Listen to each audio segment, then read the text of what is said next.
Bonjour et bienvenue dans Parole d'Ancien, l'émission qui vous donne une vision claire et concrète pour votre orientation. Juste avant de commencer, les trois choses, vous connaissez. Numéro 1, laissez une note et un commentaire au podcast. Pour aider au référencement, c'est vraiment le seul moyen d'aider un maximum d'étudiants. Numéro 2, c'est d'en parler à 2 amis autour de vous qui pourraient être intéressés par ce concept. Et enfin, numéro 3, c'est de vous rendre sur le lien en description pour télécharger un extrait offert des fiches de révision et ainsi ne rien manquer des prochains contenus. Nous arrivons aujourd'hui au terme de notre exploration au sein de la licence 3 Économie-Gestion avec toujours Bastien aux commandes. Pour clôturer cette discussion, je te propose de voir avec lui ce à quoi Bastien se destine après cette licence, comment le célèbre proverbe "Toutes les routes mènent à Rome" prend tout son sens, et enfin les ultimes conseils de Bastien pour rejoindre la L3 et appréhender au mieux la suite. Cela étant dit, et sans plus de transition, je te laisse écouter la troisième partie avec Bastien. Ok, pour te remettre un peu dans le contexte, nous parlions du fait que la L3 était une année charnière dans les études. Ouais, c'est vrai. Avec tout ce que ça implique, tu nous l'as dit, voilà. En TC, c'est 2 ans, donc en quelque sorte, la première année, c'est un peu un joker. Tu te dis, j'ai encore un an pour voir si ce que je fais déjà me plaît et si je veux continuer, dans quoi est-ce que je continue. Alors que là, tout vient plus vite et en fait, ça prépare clairement à la suite parce que quand on va être à la fois en master et à la fois, bah, après en entreprise, dans la vie, tout va encore plus vite. Donc ça prépare à ça aussi. Donc ok, j'approuve ta réponse. Euh, Maintenant, est-ce que tu peux nous parler un peu de ton projet après cette formation et bah, que ce soit en termes de master ou en termes après de secteur d'activité, d'entreprise, etc. Donc, j'ai déjà candidaté parce que là, on est en juin, donc voilà. Ah oui, pareil, les candidatures, faut s'y prendre le plus tôt possible, hein, bien sûr. Faut pas s'y prendre. Oh, en mars, allez, c'est déjà fini. Voilà. Donc, moi, je veux faire un master 1 en finance. Alors, je suis intéressé dans la finance en général, donc j'ai candidaté aussi des masters contrôle de gestion. Mais en soi, mon objectif premier, c'est finance. Euh, Alors après, il y a énormément de branches dans la finance. Il n'y a pas que Master en finance, hein. Il y a beaucoup de branches. Bon, déjà, il y a deux mondes. Il y a la finance de marché et la finance d'entreprise. Les deux sont pas forcément extrêmement différents l'un de l'autre, mais il y a quand même des différences notables. Mais il y a plein de choses en fait.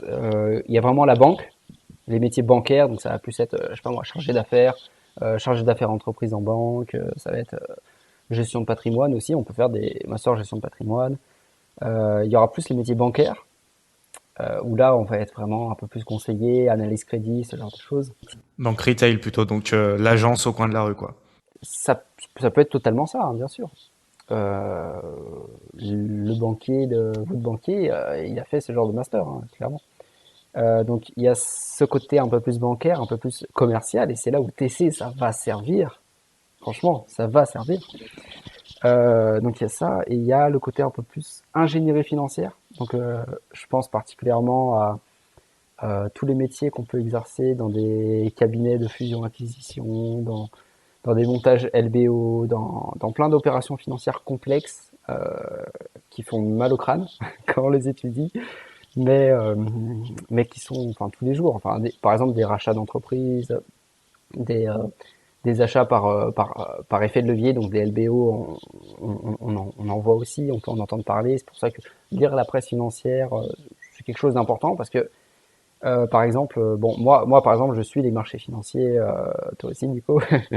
On suit les marchés financiers chaque jour et c'est important que ce soit chaque jour, justement. Et là encore, j'insiste sur le quotidien. Mais en gros, il y a, par exemple, il y a des marques qu'on connaît et on connaît pas forcément les groupes auxquels elles appartiennent. Par exemple, si je vous dis des marques de luxe, bah, vous savez peut-être pas qu'elles appartiennent à LVMH ou à L'Oréal ou ce genre de choses, quoi. Alors que c'est quelque chose d'intéressant en fait. C'est pour ça que financièrement parlant, c'est bien de suivre la presse pour moi au moins un minimum pour avoir ne serait-ce que ces connaissances. Parce que même si on fait un master marketing, par exemple, on sait pour qui on travaille, on sait pour quel groupe on travaille, on sait qui sont nos concurrents. Parce qu'on peut avoir la concurrence intra-groupe. Hein. On peut se dire, tiens, il y a un marché que une entreprise commercialise, il y a une autre entreprise mais du même groupe, c'est-à-dire financièrement qui ont les mêmes objectifs, hein, bah, qui peuvent se bouffer entre eux. Et ça, c'est pas bon, c'est un manque à gagner en quelque sorte pour la boîte. Donc c'est important pour moi, c'est un exemple parmi tant d'autres, hein, mais c'est important pour moi d'avoir conscience du fait que ça possède ça, ça possède ça, ça possède ça, enfin bref. Donc je reviens à l'ingénierie financière, donc ça va plus être responsable dans des opérations financières, entre groupes, entre fonds d'investissement, ce genre de choses. On peut faire de l'analyse financière pour un fonds d'investissement, on peut faire pour tout ce qui est les hedge funds, les banques d'investissement, enfin, tous ces acteurs. On peut aussi travailler auprès des régulateurs, donc faut pas avoir peur de ce genre de ce genre de structure. Donc, Ouais, c'est vrai que ça peut être un peu un gros mot, régulateur, contrôle, prudentiel, etc. c'est ça. Les financiers, en général, ils aiment pas trop ces mots, mais quand on voit certaines dérives, c'est essentiel d'avoir un régulateur. C'est pour ça que bosser à la Banque de France, à l'AMF, bah, c'est quelque chose qui peut être très très attractif, hein. Bah, Nico, tu sais, le contact que tu m'avais passé, bah, il m'a dit qu'il avait fait son stage à la Banque de France. Bah, un CV sur lequel il y a un stage à la Banque de France, franchement, ça claque. Donc, faut pas se limiter à se dire, je vais aller dans des entreprises américaines qui sont ultra bien. Enfin voilà, ce genre de choses. En France, on a beaucoup de gros acteurs. Franchement, on a des gros acteurs sur le marché de la finance. Faut pas s'en priver en fait. En France, pareil, en Suisse, au Royaume-Uni, on a d'autres choses qui sont vraiment pas trop loin non plus. Donc, pour les personnes qui veulent faire de la finance, en Europe, il y a de quoi faire en fait. On entend souvent le géant américain et c'est vrai que aux États-Unis, ils, ils dorment finance, ils mangent finance, enfin, mais vraiment beaucoup plus que nous. Quand on voit les marchés, par exemple à 15h30, dès que la bourse de New York elle ouvre, c'est la fête quoi, tu vois. Donc voilà. C'est la folie, ouais. Généralement, il y a un proverbe boursier qui dit que quand la bourse américaine tousse, eh ben, la bourse française s'enrhume. Donc c'est clairement ça. Ils donnent le là, de toute façon. Exactement. Donc, je parlais des métiers bancaires, je parlais aussi des métiers de plus des montages financiers. Vous pouvez très bien bosser évidemment dans des départements financiers des grosses boîtes, hein. J'ai la personne qui m'a surtout beaucoup supervisé durant mon stage là et durant mon travail actuellement, c'est une personne qui a fait du contrôle de gestion. À la base, elle est contrôleur de gestion. Là, elle est DAF DAF, c'est directeur administratif et financier pour l'entreprise dans laquelle je bosse. Et elle me dit qu'en gros, enfin, on a beaucoup discuté vis-à-vis de ça justement. Elle m'a aidé dans mon orientation.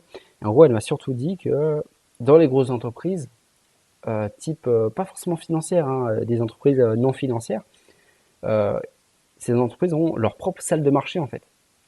Ils ont leur propre département gestion des risques financiers. Ils ont leur propre département, leur propre cellule gestion du risque de change, cash management. Vraiment, ils ont ça en interne. Donc il y a du travail, même dans des sociétés non financières en fait. C'est vrai que là, on revient, je te coupe juste, pardon, on en revient là au fait que, bah voilà, quand tu as un profil comme TC, bah en fait, tu connais ça parce que tu as été dedans, tu as étudié, tu vois comment ça marche, et pour appréhender ça, bah, en fait, c'est clairement un plus par rapport à quelqu'un qui aurait fait bah, pendant 5 ans la même chose. On revient toujours aux mêmes choses, mais c'est parce qu'elles sont primordiales là encore. Si on les répète autant de fois, et on doit les avoir beaucoup répétées, c'est qu'elles sont essentielles à comprendre, à manipuler, et franchement, si on le répète autant, c'est que il faut. On n'est pas des experts ou quoi que ce soit. Enfin, je pense pas, mais je pense qu'il faut vraiment en tenir compte parce que c'est des choses qui reviennent tout le temps. S'il y a 3000 personnes qui en parlent, c'est qu'il y a quelque chose, quoi. Enfin voilà. Et sinon, donc il y a ces côtés-là de la finance. Après, il y a vraiment tout le côté marché financier. Et c'est là où il y a certains masters qui peuvent vraiment donner accès à ces, euh, à ces métiers. Donc, ça va. Bah, toi, Nico, par exemple, c'est banque, finance, assurance. Ce genre de masters qui sont vraiment très intéressants, très formateurs là-dedans. Donc, c'est une très bonne formation, franchement. Euh, Après, je sais qu'il y a certains masters finance qui sont spécialisés en marché financier, par exemple, en asset management, tout ça. Euh, donc là encore, ça peut être ce genre de master finance avec certains parcours, hein. C'est pour ça que euh, souvent les masters finance, ils auront un tronc commun en master 1 et une spécialité en master 2. Donc on se ferme pas de porte en faisant. De toute façon, un master finance, on se ferme aucune porte. On peut autant bosser en banque que dans un fonds d'investissement, que dans une agence de notation ou n'importe quoi. Mais sinon, il y a aussi, alors, il y a les métiers spécifiques au marché financier, notamment être market maker et être un trader directement, un analyste spécialisé dans certains actifs financiers. Il y a vraiment de tout et n'importe quoi dans le domaine financier. On peut s'asseoir à un endroit de la table, il y aura à manger en fait. Enfin, c'est c'est alors c'est une analogie. On peut se dire que la bouffe c'est l'argent, mais pas que. C'est le plaisir en fait. Par exemple, moi je préfère 100 fois m'occuper de mon propre argent moi-même plutôt que de le placer sur auprès d'une banque parce que c'est quelque chose de plaisant en fait. Tu vois, pour moi. Enfin, là c'est très perso, mais c'est quelque chose de plaisant en fait.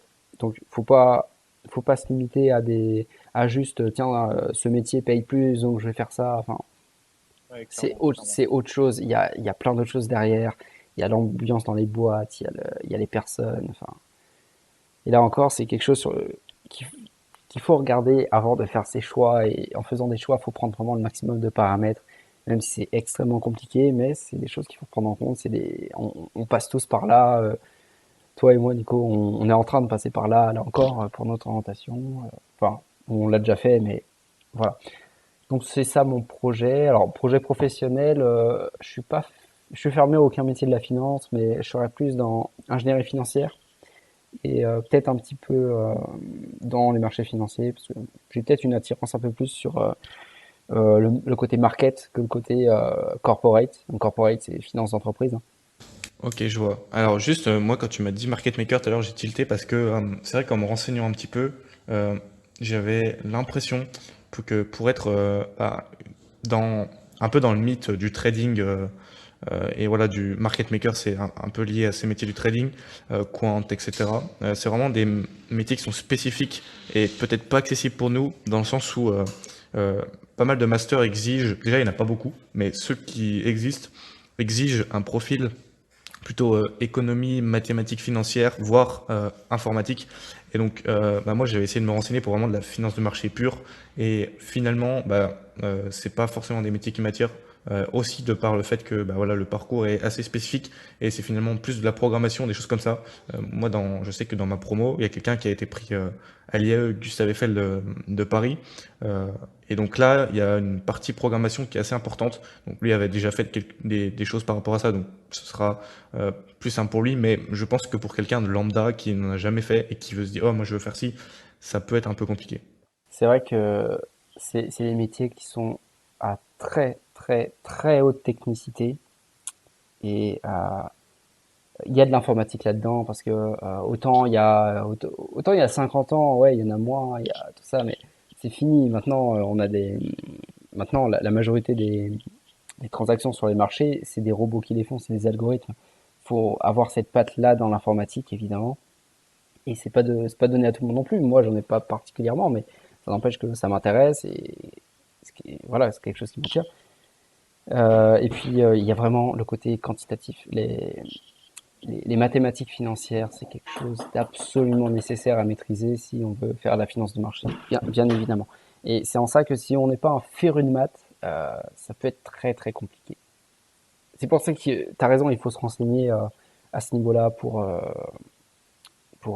essayer d'appréhender au mieux les métiers qui se cachent derrière certains masters et de bien faire son choix en fait d'orientation.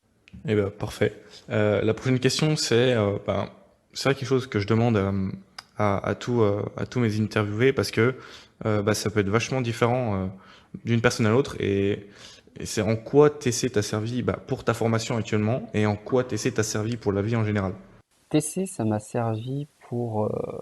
à la base, je viens d'un bac ES, donc économie, sociale, j'étais assez dans les maths aussi, euh, mais rien de plus par rapport à l'entreprise dans son ensemble. Et donc, ça m'a surtout introduit au métier de l'entreprise, aux différents services de l'entreprise. Je ne savais pas que achat et qualité, c'était quelque chose d'absolument nécessaire dans une entreprise. Je me dis, ok, d'accord, une entreprise, c'est, c'est des gens qui dirigent, c'est des gens qui exécutent, c'est des gens qui font de la compta. Enfin, je connaissais pas la compta à l'époque, donc ce genre de choses un peu bizarres. Et après, bah, du résultat et tu fais de l'argent, voilà quoi. Mais c'est extrêmement complexe une boîte et avoir introduit ces métiers-là, avoir introduit des notions qui sont centrales euh, pour gérer une entreprise, pour faire certains métiers au cœur d'une entreprise, c'est quelque chose d'important et je pense que TC, ça m'a beaucoup aidé dans ça, dans la conception que je me fais d'une entreprise, en fait, d'une organisation dans son globalement.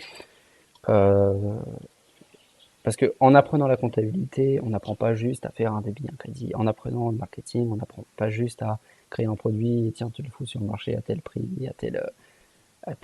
dans dans telle place. Enfin voilà. C'est en ayant toutes ces matières dans son ensemble qu'on peut concevoir ce que c'est vraiment qu'une entreprise. Et je pense que c'est vraiment extrêmement important d'apprendre ça, pareil, de bien écouter, de demander aux profs, là encore, de leur poser des questions. Enfin, donc TC, ça m'a surtout servi à ça. Ok, super. Et la dernière question, c'est quel conseil est-ce que tu donnerais à un actuel TC qui a envie de rejoindre ta formation? Qu'est-ce que tu lui dirais? Accroche-toi, petit lapin, accroche-toi. Non, non, non. Ça dépend du profil de la personne. Parce que de base, l'appareil, c'est quelque chose de générique. Il faut travailler, très clairement. On est en pleines études, hein. Les études, c'est pas fait pour faire la fête absolument tous les matins, enfin tout ça. Enfin, tous les matins, tous les soirs, mais bon, ça peut durer jusqu'au matin. Bref. Euh, qu'est-ce que je disais? Ah oui, voilà. Donc, si la personne, elle n'est pas en soi extrêmement dans le travail, si on travaille pas tous les jours, ce genre de choses, je crois qu'il faut vraiment commencer à s'y mettre en TC. Il faut pas attendre l'offre. Enfin, c'est un conseil dans la vie en général, mais il faut jamais attendre la dernière minute. Faut être organisé, il faut avoir une planification, enfin tout ça.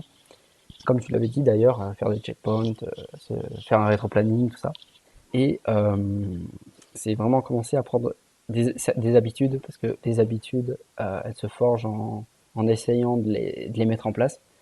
Et c'est avoir des habitudes dans le fait de travailler, le fait de s'intéresser à qu'est-ce qu'on fera après. Parce qu'en TC, ouais, tu l'avais dit, on est assez loin en fait de la vie active, tout ce genre de choses. Et en L3, on commence à s'y rapprocher et on le sent vraiment et on a un contact presque direct parce qu'on candidate en master, tout ça. Donc, je dirais qu'il faut commencer à avoir des habitudes euh, de travail, de rigueur, de complétude. Vraiment, il faut compléter ce qu'on commence. Faut aussi prendre l'habitude d'avoir des initiatives. Là encore, quand on est au lycée, typiquement, on a un prof qui nous dit, tiens, faites ces exercices. Faites-moi des exercices. Calculez-moi des trucs. Écrivez-moi des phrases, ce genre de choses. Durant les études, c'est pas la même chose. C'est pas la même chose, mais il y a un petit côté quand même qui reste du lycée.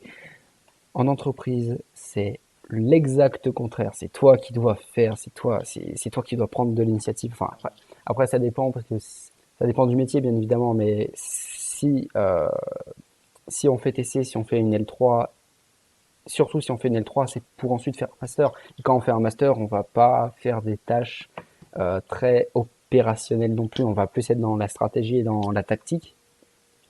Et c'est en ça que quand on est dans ce genre de métier, quand on est manager notamment, il faut être proactif.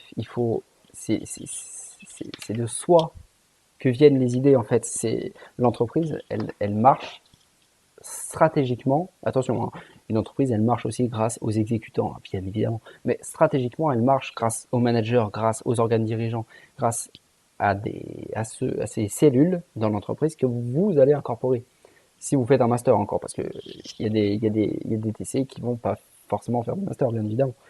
Euh, mais en gros, ça va être avoir des habitudes, commencer à avoir des habitudes. Si vous ne les avez pas déjà, on peut très bien les avoir très tôt. Allez, à 15 ans, à 16 ans, on peut commencer à avoir des habitudes très très matures, hein. On peut être très très très très mature, très jeune. Et franchement, c'est très bien.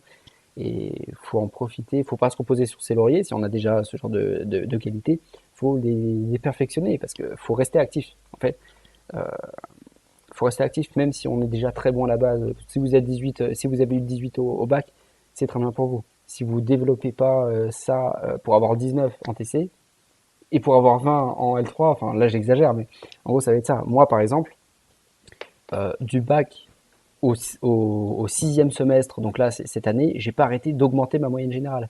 J'ai pas arrêté de le faire parce que j'avais cet objectif de toujours faire mieux. Très clairement, j'ai pas envie d'avoir 19 sur 20. Ce dont j'ai envie, c'est d'augmenter chaque semestre. Voilà. Donc bon, je donne une petite indication, mais ça veut rien dire. Là, ce semestre, j'ai eu 15,041, tu vois. Ce qui est déjà très très bien, il faut vraiment remettre ça dans le contexte. Parce qu'au lycée, on pourrait dire oui, bon, voilà, les meilleures notes, c'est 18-19. Mais une fois qu'on passe le lycée, vraiment, ça n'a rien à voir. Les profs considèrent qu'à 10, bah, c'est bien en fait. C'est correct. Alors que t'as un 10, en fait, tu trouves ça tout pourri. Tu peux passer à 10. Alors, son TC, son DUT, enfin son BUT du coup, on peut l'avoir à 10 de moyenne. Très clairement, on peut avoir un master à 10 de moyenne. On peut intégrer une entreprise en ayant 10 de moyenne. Sauf que tu n'iras pas dans les masters que tu veux à 10 de moyenne. C'est ça le problème. Euh, on dit, on dit souvent, c'est pas non plus une compétition, voilà. Il y en a un peu quand même, franchement. C'est pas une compétition directe. Alors, Bah oui, clairement. c'est pas une compétition directe dans le sens où on est en compétition avec tous les élèves de la France et un petit peu tout ce qui est Maroc, Algérie, en Allemagne, au Royaume-Uni, enfin surtout des pays qui vont où il y aura beaucoup d'échanges au niveau étudiant, au niveau universitaire. Donc on est en concurrent, vraiment, c'est un marché en quelque sorte, hein. Dites-vous que c'est le fonctionnement du Clairement. marché, on a une offre, on a une demande, hein. Le marché il est partout. Ça, si tu veux comprendre la vie, si tu veux comprendre la société, tu comprends un marché et c'est bon, t'as tout compris. Enfin, non, justement, le problème c'est que tu peux pas comprendre le marché. Le marché il décide et toi tu te plies au marché. Mais les mécanismes qui le régissent, faut le comprendre. Même si on est dans un autre domaine que la finance ou le marketing, il faut comprendre comment ça fonctionne un marché parce que le monde fonctionne comme ça.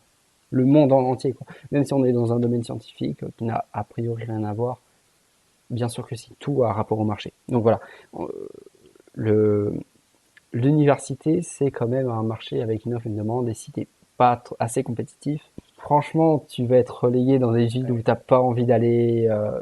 Moi, par exemple, j'ai pas été pris à certaines écoles, pas forcément parce que j'avais une moyenne pourrie, j'avais combien en TC? Enfin, on s'en fout, en soi, on s'en fout du chiffre, c'est qu'un chiffre, mais c'est surtout parce que j'ai fait TC, en fait, que certaines, on en avait parlé, hein, surtout parce que j'ai fait TC, que il y a certaines écoles qui ont pas voulu me prendre. Donc il y a ce côté cercle vicieux dans le monde universitaire. C'est pour ça qu'il faut prendre conscience le plus vite possible et on rebondit sur le fait de se poser les questions le plus tôt possible. Est-ce que j'ai envie de m'arrêter là, enfin de m'arrêter là et de continuer dans une autre branche qui pourra faire un point pivot, qui pourra jouer le rôle d'un pont vers une autre formation qui sera un peu plus, enfin tournée vers un autre sujet plus spécifique dans un autre domaine. Ta question de base c'était quel conseil donner Ouais. à un Ouais. TC actuel? Prendre des habitudes, prendre des habitudes de base bien sûr, mais commencer à incorporer des qualités dont vous savez que les entreprises, et a fortiori les enseignants dans des masters, et a fortiori des enseignants dans les L3, auront besoin en fait. C'est-à-dire qu'on a besoin de qualités très professionnelles, enfin il faut être très professionnel bien sûr, il faut être très rigoureux dans son travail, parce que quand on fait une erreur dans un calcul, un contrôle de maths en terminale, c'est pas grave. Par contre, quand vous gérez une entreprise, enfin, quand vous gérez ou être exécutant dans une entreprise et que vous appuyez sur un bouton, ça a des répercussions réelles. En fait, c'est pas une feuille de papier. Là, c'est le monde réel. Donc, faut vraiment prendre le sens des responsabilités. Quelles conséquences auront mes actes? Ça, c'est quelque chose qu'il faut incorporer. Mais parce que c'est pas une simulation. L'école, c'est une simulation. Quand vous faites Ouais, des, clairement. quand vous faites des situations, quand nous on a fait des business games, c'était super intéressant d'ailleurs. Business games, si on peut y participer, faut le faire parce que c'est des mises en situation très très intéressantes. Avoir le sens des responsabilités, c'est quelque chose d'essentiel parce que vous en aurez. Et c'est pour ça que commencer maintenant, et je dis maintenant, c'est maintenant, hein, c'est pas demain, c'est maintenant. Ça peut être des choses très très basiques parce que là on a l'impression qu'il faut révolutionner le monde, mais ça peut être très clairement des choses basiques de se dire ok, mais typiquement demain matin je me lève, je fais mon lit, je range ma chambre, comme ça je suis clean dans mon esprit pour travailler dans les meilleures conditions. Ça commence vraiment par là et voilà, c'est vraiment des habitudes simples de se dire ok, bah, je vais faire attention à ce que je mange, je vais aller au sport tous les jours, je vais lire 10 minutes par jour, ne serait-ce que 10 minutes ou 5 pages, ou voilà, pour prendre l'habitude, c'est ce que Bastien dit.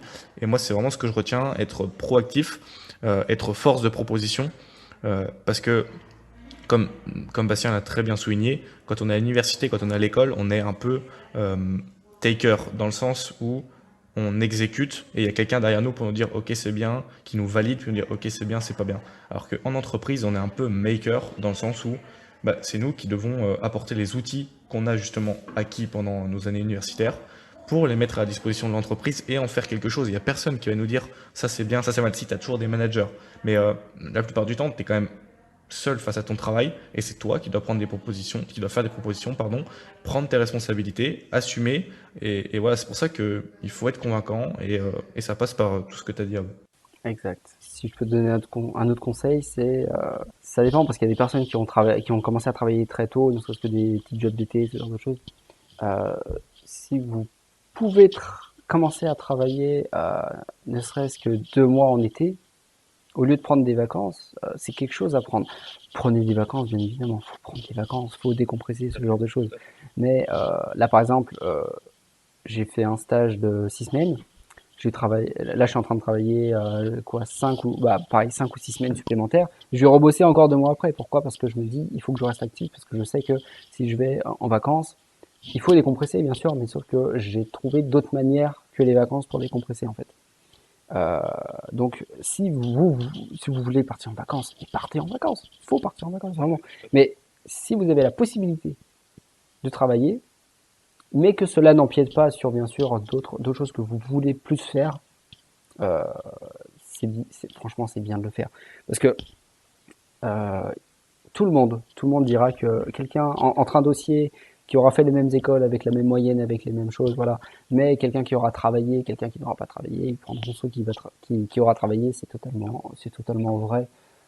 Clairement, avoir une expérience professionnelle, avoir une idée de comment ça fonctionne une entreprise sur le terrain, parce que c'est bien beau d'avoir ce genre d'informations sur le papier, mais le papier, c'est le papier, et la vie réelle, le vécu, c'est le monde en trois dimensions qu'on expérimente chaque seconde, c'est absolument pas pareil. Entre la 2D et la 3D, c'est pas la même, franchement, c'est pas la même chose. Donc, commencez à bosser, et si, dans la tête de certains, et c'est très bien d'ailleurs, et parce qu'il y en a qui, très jeunes, ils peuvent avoir ce genre de projet. Si dans la tête de, si certains veulent entreprendre, comment dire, allez-y, allez-y, parce que l'entrepreneuriat, c'est quelque chose d'absolument énorme. Moi, je n'ai pas de projet particulier, mais ne serait-ce qu'en participant à un BDE, ne serait-ce qu'en ayant un ami, là, tu vois, même deux, hein, tu vois, qui veulent créer des entreprises, dont un qui a même créé une entreprise, qui est en train de la faire tourner là actuellement, qui l'a fait tourner pendant son année d'études, et donc le mec, il est chaud quand même. Euh, c'est énorme, je veux dire, créer une boîte et bon, en fait, vous serez peut-être pas forcément le nouveau Jeff Bezos, le nouveau Elon Musk, on parle beaucoup d'Elon Musk hein, depuis plusieurs mois, mais oui, franchement, de mieux, quelqu'un d'accompli, quelqu'un de plus. Alors, on n'est jamais vraiment totalement accompli parce que si on est accompli, on n'a plus rien à faire et on n'a pas de but, mais c'est pour ça qu'il faut toujours quand on atteint un objectif, et c'est excellent d'atteindre ces objectifs, il faut se recréer des objectifs après. Pourquoi pas relever la barre encore plus haut hein. On peut très bien se dire, tiens, je vais avoir un autre objectif, pas forcément aussi dur, mais avoir quand même un objectif. Avoir des objectifs, c'est quelque chose d'essentiel, il faut tout le temps en avoir. Voilà, donc pour ceux qui veulent entreprendre, pour ceux qui veulent avoir de l'expérience professionnelle, il faut commencer à le faire en fait, et le plus tôt possible. Il faut vraiment commencer à cet âge-là à avoir euh, au moins une petite expérience professionnelle, c'est quelque chose de primordial, quoi. Moi, je sais que j'ai pas travaillé quand j'avais 16 ans ou 17 ans, comme ça, j'ai commencé à bosser à 19 ans, et c'est quelque chose que, en fait, je suis content de ne pas l'avoir fait après, mais j'aurais en même temps aimé l'avoir fait plus tôt, tu vois. Ouais, je vois. Et c'est pour ça, c'est d'ailleurs pour ça que je me rattrape là cet été en bossant allez, 4 mois et demi d'affilée, 4 mois et demi d'affilée après les cours, quoi, parce que c'est quelque chose que je veux rattraper parce que je l'ai pas fait non plus suffisamment tôt, à mon sens. Mais là encore, ça dépend des personnes. Hein. Je vous dis pas de bosser 4 mois juste parce que vous n'avez pas bossé avant 18 ans. Hein, c'est complètement débile. Chacun fait comme il veut, chacun fait à son rythme. Là encore, chaque personne est différente, pardon. Donc, faut prendre conscience de ça aussi. Il faut tenir ça en compte. Voilà. Donc, faut être proactif. Faut prendre des habitudes le plus tôt possible. Parce que si on se dit, s'il y a la procrastination, si on se dit, allez, demain, Aujourd'hui, c'est pas grave. parce qu'aujourd'hui c'est dimanche. Là, tu vois, aujourd'hui c'est dimanche. Ouais. Ça n'empêche que dimanche, c'est un jour qui a été nommé comme ça. Mais sauf que il y a 2 millions d'années, vous croyez vraiment que les animaux ils appellent ça dimanche? Non, n'importe quoi. Eux, ils survivent matin, midi, soir et tous les jours de la semaine, tu vois. Donc le dimanche, ça n'existe pas, c'est une illusion.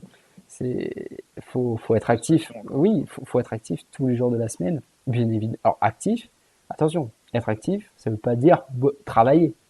Oui. Ça veut dire aussi se dépenser, que ce soit au niveau du sport, que ce soit, je sais pas, ça va être participer à tout et n'importe quoi en fait. Voilà. Tant qu'on est un minimum actif, enfin on peut être passif, hein. Il y a des moments où il faut être passif, hein.